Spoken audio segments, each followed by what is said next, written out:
Do you guys feel that the El Clasico still holds the same allure since Cristiano left?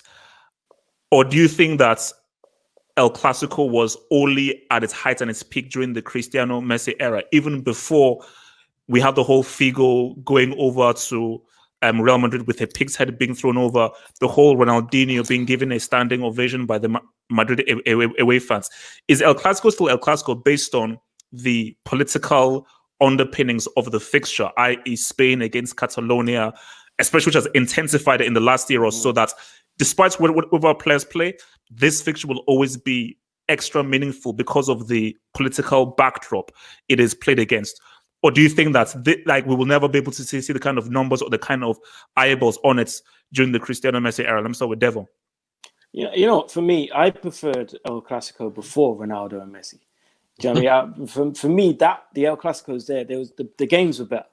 I think when it became Ronaldo and Messi, from a media standpoint, it became about Ronaldo versus Messi. It wasn't so much Barcelona versus Real Madrid. I think it kind of took away from the game because everyone was just looking at these two players. Now that Ronaldo's not there, the star power is gone. So it's kind of like people are looking at Messi and it's Messi versus who? They're looking for someone to replace Ronaldo. And that's just from a media standpoint. I'm not talking about from the actual action on the pitch.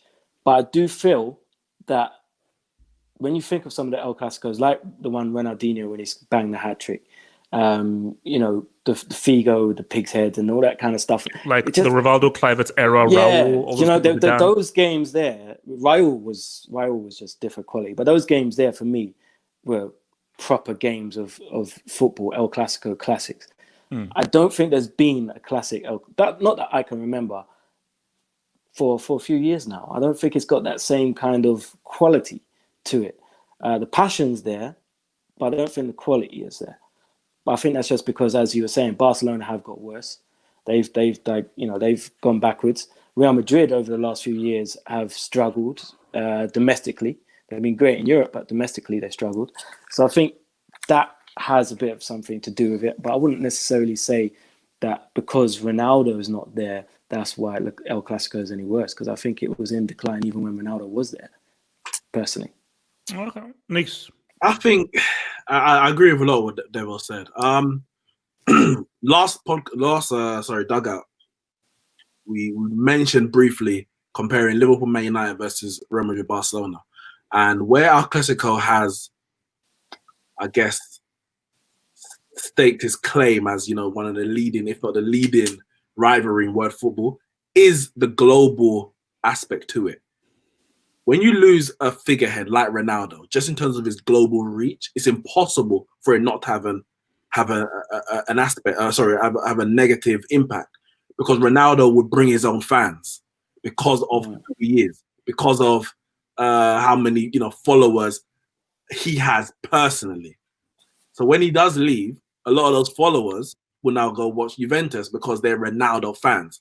And I think we're in an era in football, football fandom, you might say, where fans support players ahead of or alongside clubs, where the player's performance or the player's actions are more important than the results of the club. You get Marshall FC, you get that there's a channel on YouTube, I think it's Have Hope Football Hut, where it's like you might be hard Football Hut if you're gonna do it. And you got other where you just literally Pogba, where you're just focusing on that specific player. And I think because we're in that era where it's about players much more than it was in any previous era, the excitement around El Clasico without Ronaldo is going to decline. In terms of the quality, we can look at the players on the pitch and we can see for just a fact that the quality of the players there are just not as good. They're not as good as they were 5 years ago, 10 years ago, or even 20 years ago. When we had, as you said, Figo, Rivaldo, Kluivert at Barca. We had Morientes, Raul at Real Madrid. Guti. Before Zidane and Ronaldo, we had R9 playing for both sides.